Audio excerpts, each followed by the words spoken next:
विधानसभा चुनाव में सभी राजनीतिक पार्टियों ने अपनी पूरी ताकत झोंक दी है और स्टार प्रचारक भी अब मैदान में उतर चुके हैं। लेकिन जनता के बीच लगातार जनप्रतिनिधि और वैसे जनप्रतिनिधि को जनता इस बार अपना अधिकार देगी और अपना मत देगी जो लगातार उनके साथ रहे हैं। नाथनगर विधानसभा क्षेत्र से अमर सिंह कुशवाहा हमारे साथ हैं, जो लगातार पिछली बार जब उपचुनाव हुआ था तो दूसरे नंबर पे थे और इस बार वो मैदान में हैं। वाकई कौन मुद्दा है और किस मुद्दा को लेकर इस बार अपने जनता के बीच जाएंगे? पिछली बार तो आसपास थे, क्या इस बार बाजी मार पाएंगे? कशिश न्यूज में आपका स्वागत है सर। पिछली बार तो दूसरे नंबर पे रहे हैं और इस बार मैदान में हैं। कौन ऐसा मुद्दा है जिस मुद्दा को लेकर पिछली बार ने आपने बाजी नहीं मारा या जनता आपसे नाखुश रही? देखिए, जनता नाखुश की बात नहीं है। जनता तो बहुत सारा प्यार और आशीर्वाद अपना दे, लेकिन क्या था ना कि अगले बार महागठबंधन का महाजाल बना था। ये माननीय मुख्यमंत्री नीतीश कुमार और आदरणीय लालू प्रसाद यादव जी एक गठजोड़ बना लिए थे और अगले बार का जो चुनाव हुआ था वो विकास के आधार पर चुनाव नहीं हुआ था, वो जात के आधार पर चुनाव हुआ था और इसलिए हम थोड़ी ही मत से पिछड़े थे। 58,660 वोट हमने प्राप्त किया था और बहुत कम वोट से हम यहाँ के अभी जो सांसद हैं अजय मंडल जी, उनसे हम चुनाव हारे थे। लेकिन इस बार एक गांव देहात में कहावत है, केखरो सर्दी केखरो दम्मा, कौना करते घर और कम्मा। तो स्थिति अब इस बार क्या है, जदयू के जो प्रत्याशी हैं, विधायक भी हैं, प्रत्याशी हैं, उनकी उम्र लगभग 70-75 वर्ष और अब उस उम्र में तो लाजमी है कि लोग पूर्ण रूप से स्वस्थ रहेंगे नहीं। तो अब उनके मतलब स्वास्थ्य को लेकर हम यहाँ नाथनगर विधानसभा क्षेत्र की जनता और इतना बड़ा दायित्व हम लोग के परिवार का, हम लोग के उसका एक संस्कार रहा है कि हम लोग जब बूढ़े हो जाते हैं घर में तो उसको आराम करवाते हैं, उससे काम नहीं करवाते। तो लक्ष्मी बाबू चूँकि हम लोगों के गार्जियन हैं और गार्जियन होने के नाते नाथनगर की तमाम जनता चाहती है कि अब उनको आराम कराएं, चूँकि हम लोग का संस्कार वो नहीं। और दूसरी ओर महागठबंधन की ओर से जो प्रत्याशी दिए गए हैं उससे तो सिल्क टीवी वाला उसके समर्थक मारने उठ गए थे। क्योंकि क्या है सर कि जनता का अधिकार है कि नेताओं से सवाल करना और नेताओं को उस पर बोलना होगा, आपको जवाब तो देना होगा। क्योंकि क्या होता है, एक लीडर क्या होते हैं, इस हमारे यहाँ 3 लाख लगभग जो है 3.25 लाख वोटर हैं। वो सभी वोटर अपनी बातों को अब सदन तक नहीं पहुंचा पाते हैं, ऊपर तक नहीं पहुंचा पाते हैं। उसके एक सिर्फ प्रतिनिधि होता है लीडर, इसके अलावा तो कुछ होता नहीं है।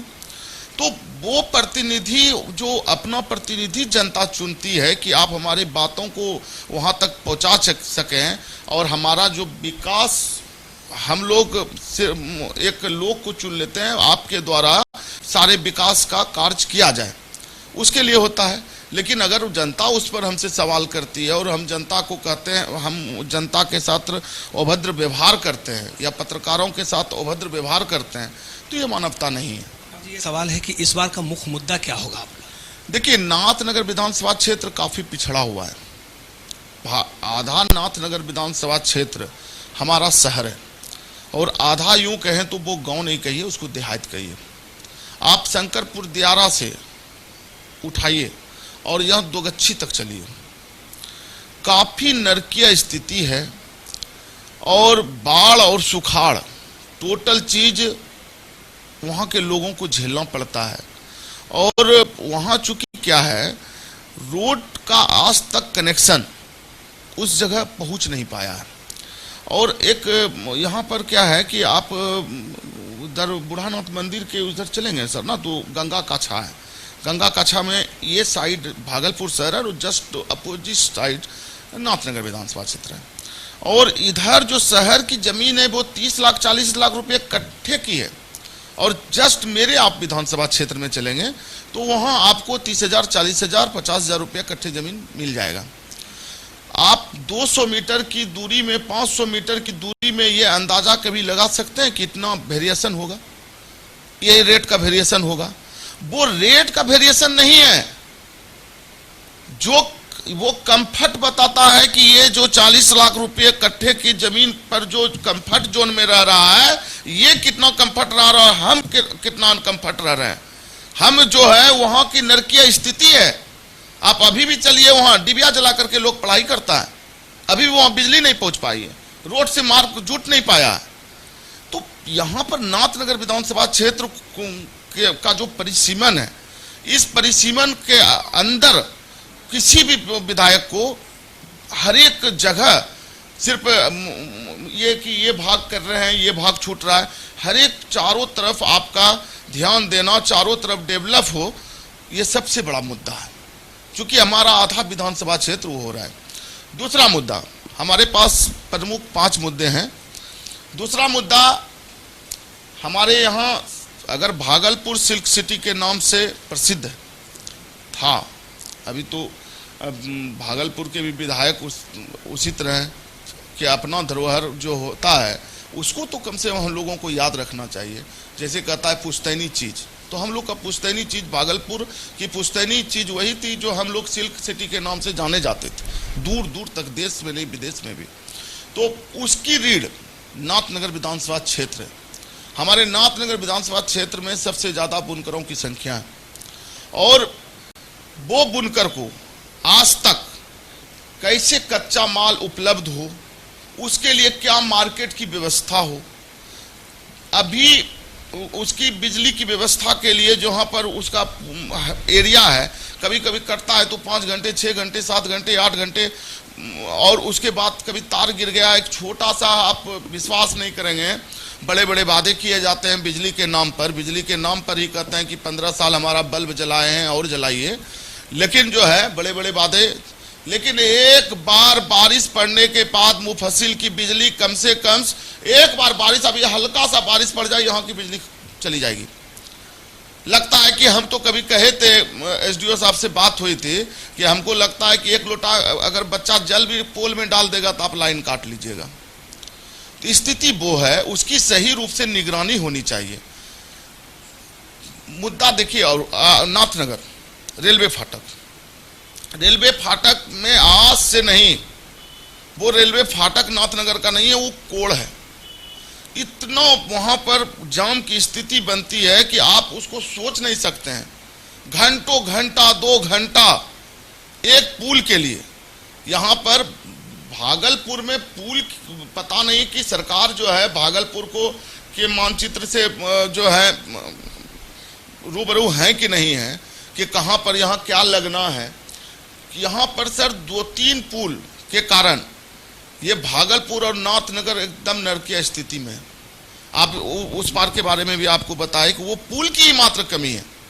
अगर पुल वहां पर बना दिया जाए उस पार के लोगों को कनेक्ट, तो 40 लाख कट्ठे इधर की जमीन, 40 लाख कट्ठे उधर की जमीन भी हो जाएगी। और जितना कंफर्ट में ये रहते हैं, जितना आराम में ये जिंदगी अपना जीते हैं, हमारे भी लोग उतने आराम से जिंदगी जीने के लिए तैयार हो जाएंगे। यानी विकास बड़ा मुद्दा है आपके यहाँ, क्योंकि विकास हुआ ही नहीं है नाथनगर विधानसभा क्षेत्र में। देखिए, विकास बड़ा मुद्दा है और जाहिर सी बात है कि विकास निरंतरण करने की प्रक्रिया है, लेकिन नाथनगर विधानसभा क्षेत्र की जो हालत है वो बद से बदतर है। जिस विधानसभा क्षेत्र में अगर बिजली नहीं हो, पानी नहीं हो, सड़क नहीं हो, तो जनता का क्या हाल होता होगा बखूबी आप जानते हैं।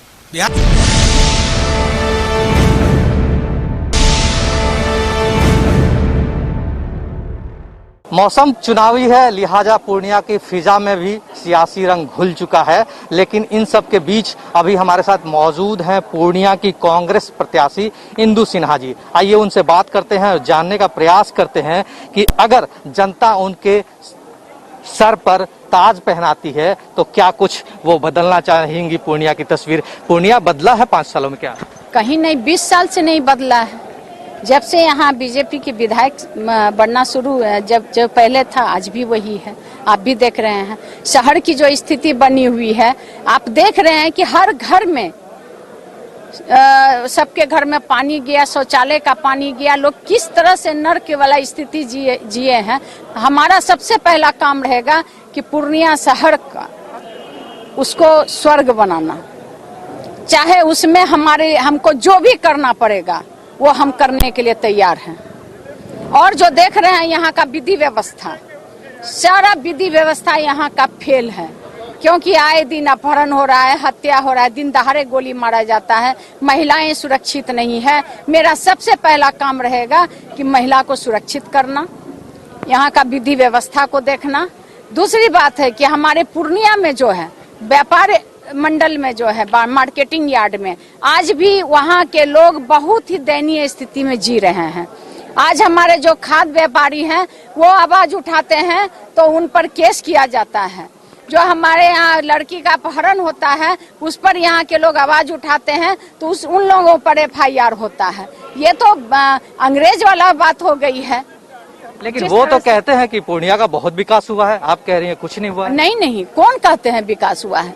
आज आपके बीजेपी के जो विधायक जी हैं आपके, उनका घोषणा पत्र आप निकालिए, घोषणा पत्र में देखिए कि अगर एक भी काम वो किए होंगे घोषणा पत्र से तो मैं राजनीतिक से संन्यास ले लूंगी। स्वास्थ्य और शिक्षा में पूर्णिया को कहाँ पाती है? स्वास्थ्य भी चरमराया हुआ है। आए दिन देखिए सदर अस्पताल में रोज दिन पेशेंट की मौतें हो रही है, क्योंकि गैस है ही नहीं सिलेंडर में और उसको ऑक्सीजन लगा दिया जाता है। जब ऑक्सीजन ही नहीं है तो वो तो जो जिंदा भी रहता है वो भी मर जाता है। अगर आप जीतती हैं तो क्या 3 प्रमुख ऐसी काम है जो आप करना चाहेंगे? शिक्षा, स्वास्थ्य और सुरक्षा।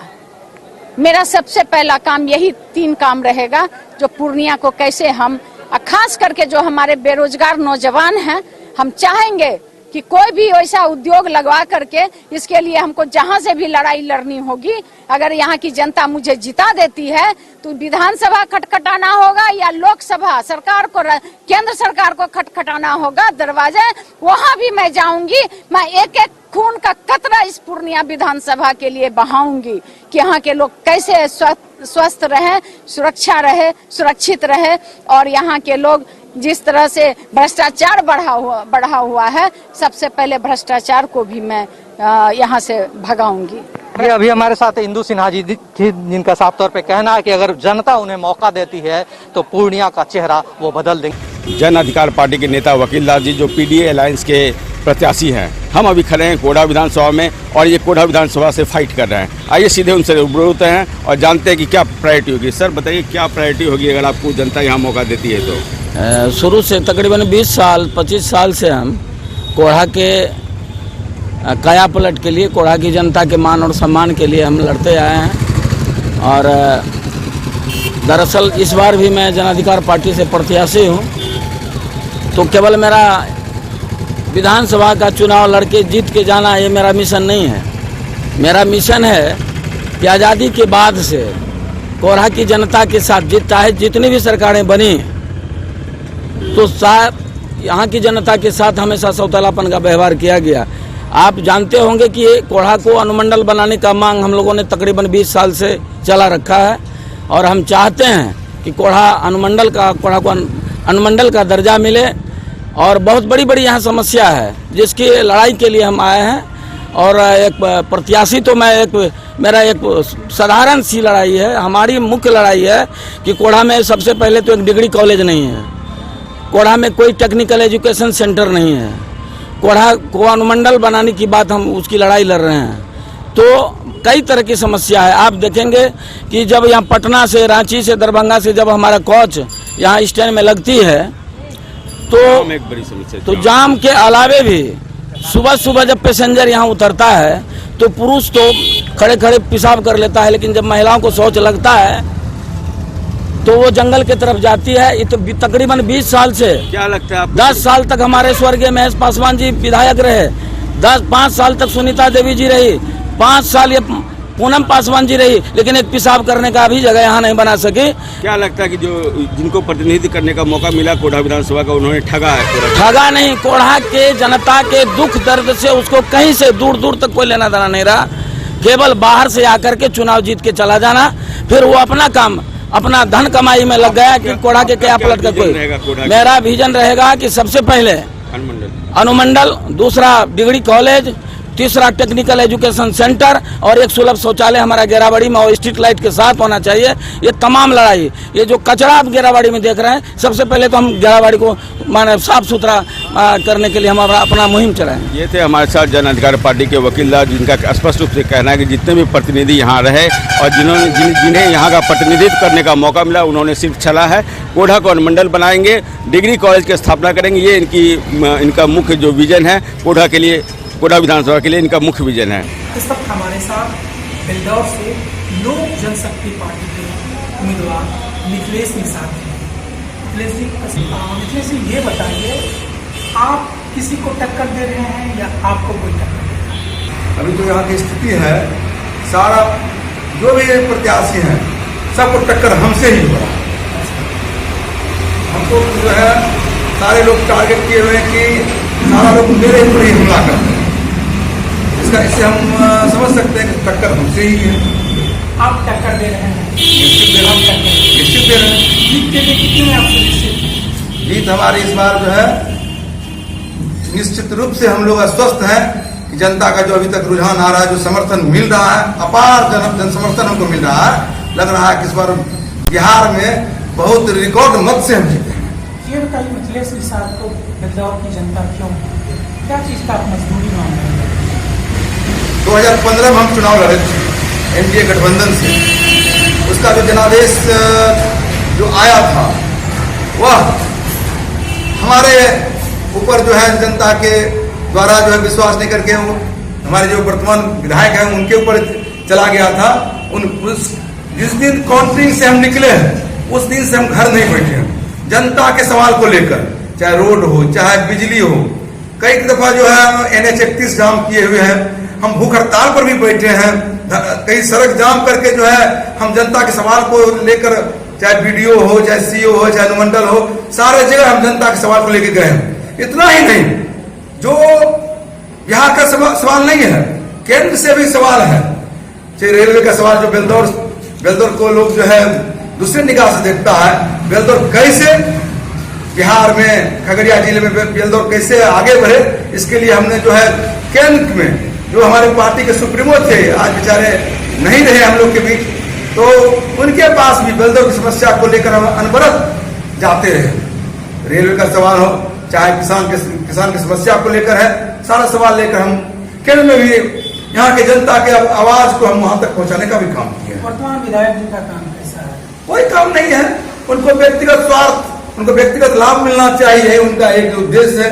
टिकट जो है उनको, वो समझते हैं कि हम गठबंधन से जीत ही जाते हैं, तो उनको विकास से कोई मतलब नहीं। आज बता रहे, मेरा प्रश्न है, 2000 ईस्वी में वर्तमान विधायक जी जीते हैं और ये 2020 है, उनको सार्वजनिक करना चाहिए कि आज तक विधानसभा में कितना प्रश्न किए हैं और कौन सा सवाल उठाया, कौन कौन सा सवाल उठाया, इनको सार्वजनिक करना चाहिए। सार्वजनिक कर दे तब समझेंगे कि विधायक जी कुछ काम किए हैं। जनता के सवाल को लेकर आज तक तो जनता को क्या चाहिए? जनता जब परेशान होता है वृद्धावस्था पेंशन से, जनता जब परेशान होता है जाके जो है आखिर खारिज करना पड़ता है जाति आवासीय BDO के निकट, CO के निकट या थाना में, आज तक किसी समस्या को लेकर जनता के बीच गए हैं? कहीं कोई मतलब नहीं है जनता। हम दिन सुबह उठते हैं, जनता के बीच रहते हैं, जनता हमको है पूरा आशीर्वाद दे रही है। हमको विश्वास है कि इस बार जनता का जो है जो समर्थन मिल रहा है, बेलदौर एक इतिहास लिखने जा रहा है। बेलदौर की क्या समस्या है? बेलदौर की समस्या मुख्य रूप से जो है, बेलदौर विकास के मामले में बहुत पीछे है। हमने जो है कई के जो यहाँ का मूल समस्या है, एशिया में जो मक्का का स्थान है, कि खगड़िया जिला ही मक्का में 1 नंबर पे है और खगड़िया को 1 नंबर लाने में बेलदौर विधानसभा का बहुत बड़ा भूमिका है। वह मक्का आधारित यहाँ उद्योग धंधे लगनी चाहिए। यहाँ पर डिग्री, बेलदौर में आज जो है डिग्री कॉलेज नहीं है, उस सवाल को आज तक कोई उठाते भी नहीं है, वो भी होना चाहिए। उसके बाद यहाँ पर कई तरह के, चाहे स्टूडेंट्स क्रेडिट कार्ड हो, चाहे आपका जो है जनता का जो यहाँ पर एक बहुत मूलभूत समस्या है, आज जमीन जो है बिहार सरकार एक साजिश के तहत जो है रजिस्ट्री पर निबंधन पर रोक लगा दिया है, उससे आज किसान बहुत जो है परेशान है। उस सवाल का आज कोई नहीं उठाता है। हम सरकार के क्रियाकलाप से वो सारा जगह फेल। वर्तमान बिहार सरकार हर एक मोर्चे पे फेल है, सारा जगह व्यापक भ्रष्टाचार है, अफसरशाही चरम पे है। क्या लगता है इसमें परिवर्तन हो पाएगा? परिवर्तन 10 नवंबर के बाद लोजपा भाजपा की सरकार बननी तय है। उसमें 10 नवंबर के बाद नीतीश कुमार मुख्यमंत्री नहीं रहेंगे, यह हम आपको आश्वस्त करते हैं। लोजपा भाजपा तो नहीं है? नहीं, भाजपा की सरकार बननी तय है। भाजपा हमारा मुख्यमंत्री होगा, लोजपा के समर्थन से होगा। लेकिन पार्टी तो कह रहा है कि हमारा कोई अलायंस नहीं है, बीजेपी कह रहा है। देखिए, अलायंस नहीं है, वो मुख्यमंत्री जानते हैं कि वो पुलिस बोलते हैं, बुलवाते हैं और दबाव के राजनीति करके जो इस तरह से जो बयान देने की क्या जरूरत है? बयान देने की जरूरत नहीं थी। बयान इसलिए दिलवाते हैं कि लोग उन लोजपा से डरे हुए हैं। लोजपा जो आज की डेट में जो है चुनौती पेश कर दिया है कि 10 नवंबर के बाद लोजपा भाजपा की सरकार बनेगी और भाजपा का मुख्यमंत्री होगा। अगर जनता मौका देगी तो प्राथमिकता क्या है? हमारी प्राथमिकता है बेलदौर का विकास। बेलदौर में जो बेलदौर विधानसभा में जो है क्षेत्र, वहाँ व्यापक भ्रष्टाचार है। जनता के सवाल को लेकर हम प्राथमिकता के तौर पर जो है उनके सवाल को हर परिस्थिति में लागू करने के लिए हम दिन रात एक करते हैं। बहुत धन्यवाद। बहुत धन्यवाद। अखिलेश निषाद का साफ कहना है कि बिहार में परिवर्तन का बयार बह चुकी है और मुख्यमंत्री नीतीश कुमार का सत्ता से बेदखल होना लगभग तय है। अब देखना है कि 10 नवंबर को जो रिजल्ट आएगा इनके मुताबिक होता है या सरकार के पक्ष में जाता है। नमस्कार, मैं हूं एहसान दानिश। अभी हम मौजूद हैं रून्नी सैदपुर विधानसभा में। यहाँ पे लोजपा ने अपना कैंडिडेट गुड्डी देवी को बनाया है। हम इनसे जानने पहुंचे हैं कि ये जो विधानसभा का जो जंग है, अभी जंग चल रहा है, इसमें लोग कहते हैं बहुत सारे दिग्गज उम्मीदवार मैदान में हैं। उन सारे दिग्गजों के बीच ये लोजपा के उम्मीदों पे कैसे खड़ा उतरेंगे, हम इन्हीं से जानने की को यहाँ पहुंचे हैं। आपका नाम क्या हुआ? गोपी चौधरी जी, अभी आप इससे पहले 2 दफा यहाँ की विधानसभा जा चुकी हैं। लोगों ने आप पे भरोसा करके जिताया था। इस बार लोजपा ने आपको टिकट दिया है। इस बार का चुनाव आप कैसे जीत पाएंगे? इस बार का चुनाव तो मेरे लिए, मैं तो हमेशा से संघर्ष करती आ रही हूँ। संघर्ष के बदौलत ही जनता दल यूनाइटेड ने भी मुझे 2 बार सिंबल दिया था और मैं जनता के आशीर्वाद से विधानसभा पहुंची और इस बार लोजप्पा ने मुझ पे भरोसा जताया है। मैं धन्यवाद देती हूँ राष्ट्रीय अध्यक्ष जी लोक जनशक्ति पार्टी के चिराग पासवान जी को कि उन्होंने भी मुझ पे भरोसा जताया है कि पब्लिक हमारे साथ हैं। तो मैं निश्चित रूप से जो मैंने विकास किया है पिछले 10 वर्षों में वो लोगों के सामने है। आज मैं जिस गांव में भी जा रही हूँ, खास करके महिलाओं से जो मेरा रूबरू हो रहा है, तो उन लोगों ने के भी मैंने उन लोगों की तरफ से भी आवाज आती है कि नहीं, आप थे तो कम से कम आना जाना लगा रहता था, कोई किसी तरह की बात होती थी तो बता दिया जाता था और बहुत तरह के विकास हुआ। लेकिन यह जो 15 से 20 का समय गया है, 5 साल, जिस समय मैं यहाँ एमएलए नहीं थी, पूरी तरह रून्नी सैदपुर बर्बाद हो गया। कोई काम, अब देख लीजिए, किसी भी, आप खुद से भी सर्वे कर सकते हैं। अब किसी पंचायत में, किसी गांव में चले जाइए, कहीं भी आपको ढंग का काम नहीं मिलेगा। आप नल जल ले लीजिए ना, नल जल सबसे फ्लॉप योजना है। कल मैं मानिक चौक हरसिंहपुर गई थी, जहां तहां पाइप, मैंने ऐसे पाइप बिछाया गया है जो जैसा लगता है कि जैसे वो बच्चों का खिलौना डाला हुआ हो, इस तरह से पाइप जैसे तैसे करके लोग आंगन में डाले हुए। हम कि ये क्या है भाई? तो यही है नल जल, लेकिन काम नहीं करता है। तो ये नल जल योजना है। जितने नल जल में पैसा खर्च किया गया सरकार की तरफ से, अगर उतना पैसा चापाकल पर खर्च किया जाता तो मुझे लगता है कि एक भी दरवाजे ऐसा नहीं बचता जहां चापाकल पानी की जरूरत की कमी होती। तो इस तरह से, और सड़क जो भी बना वो पूरी तरह ध्वस्त हो गया, उसका मेंटेनेंस होना चाहिए था, वो नहीं हुआ।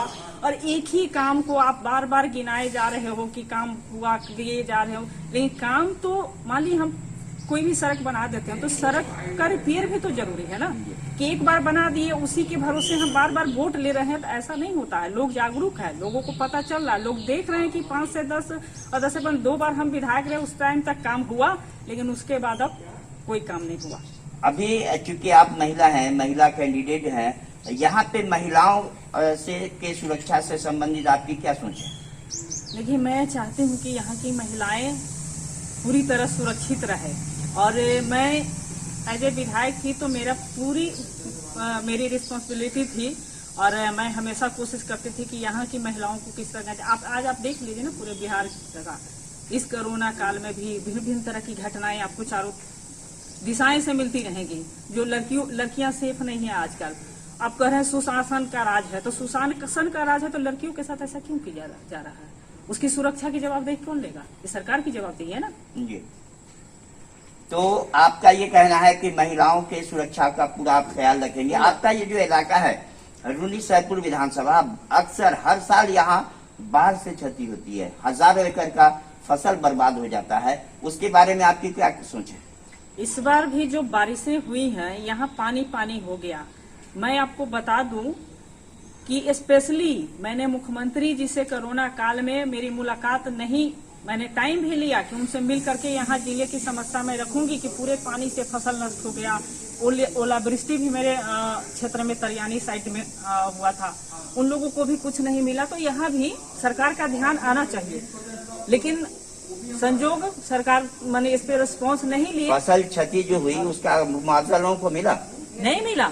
तो वही तो मैं बताने जा रही हूँ कि जो असेंबली एक दिन के लिए चला था, मैं उसमें स्पेशली केवल इस मुद्दे को रखने के लिए गई थी। मैं अंदर नहीं जा सकती थी, लेकिन मैं सरकार से मिलकर आवाज तो रख सकती थी। और मैंने स्पेशली मुख्यमंत्री जी को कहा कि सर, सीतामढ़ी में भी पूरी तरह पानी पानी हो गया है, थोड़ा सा आप ध्यान उधर भी दें। तो नहीं करना था, हंसते हंसते टाल गए। सीतामढ़ी में पानी ही नहीं है, केवल दरभंगा में पानी है। तो ये था नीतीश जी का जवाब जी। तो ना ओलावृष्टि का पैसा मिला, ना 6,000 रुपया का घोषणा आप कर दिए कि 6,000 रुपया फसल बर्बाद हो गया उसको दिया जाएगा, वो भी पैसा आपने नहीं दिया। कल मैं गई थी, कितनी महिलाएं हमारे सामने रखती कि हमको 6,000 रुपया नहीं मिला, इस बार हम वोट नहीं देंगे। तो ये सब मुद्दा है हमारे पास। अभी ये जानकारी मिल रही है कि हजारों गरीब ऐसे हैं जिनके पास राशन कार्ड नहीं है। राशन कार्ड के लिए लोग लाइन लगाए हुए हैं, लेकिन राशन कार्ड बन नहीं रहा। उस पर आपका क्या सोच है? राशन कार्ड में भी काफी घोटाला हुआ है। मैंने पूरी तरह, सरकार का पूरा दावा है कि मैं हर लोगों को खाद्यान्न दे रहा हूँ, लेकिन ऐसा कुछ नहीं है। ये तो दिन प्रतिदिन जब भी मैं घूमने जाती हूँ तो कुछ न कुछ शिकायतें मिलती रहती है। तो मेरा प्रयास रहेगा कि मैं अगर जनप्रतिनिधि बनूं, मैंने कई लोगों को कहा कि चलिए सब में सुधार होगा, नई सरकार बनने दीजिए, नई नीति बनेगी, नई पॉलिसी बनेगी। और जो चिराग पासवान जी का नारा है बिहार फर्स्ट, उस नारे के साथ मैं भी चल रही हूँ और पूरा समर्थन मिल रहा है। इनका ये कहना है कि चिराग पासवान जी का जो कहना है कि बिहार फर्स्ट, बिहारी फर्स्ट, उसी सिद्धांत पे ये काम करेंगी ताकि अपने क्षेत्र का इनका विकास होगा।